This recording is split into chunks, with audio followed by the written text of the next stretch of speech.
ইস্তেগফারের সাথে লেগে থাকতে পারলে এক নাম্বার হচ্ছে বিপদে পড়লে আপনারে মুক্ত করে দিবে কে? দুই নাম্বার ওমিন কুল্লি হাম্মিন ফারাজা, যে কোনো ধরনের টেনশন, হাইপার টেনশন থেকে বাঁচায় দিবে কে? আমাদের তো টেনশন মেনশন নাই না? আছে?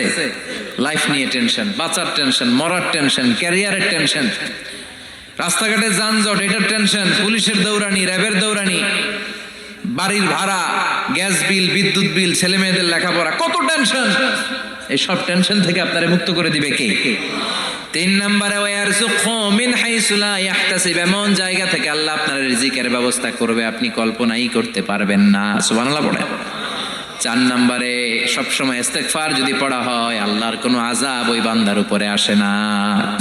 ওমা কানাল্লাহু মুআযযিবাহুম ওয়া হুম ইস্তাগফিরুন,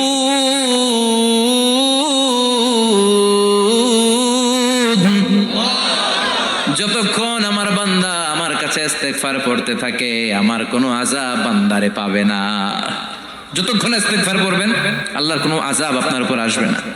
চারটা গেল। পাঁচ নাম্বার, বারবার ইস্তেগফার পড়লে রফিক ভাই আল্লাহ আপনার মুস্তাজাবুদ দাওয়া বানিয়ে দিবে। দোয়া করা মাত্র কবুল করে নিবে কে? মুস্তাজাবুদ দাওয়া বুঝেন তো? মানে যিনি হাত তুলতে দেরি কবুল হতে দেরি হয় না।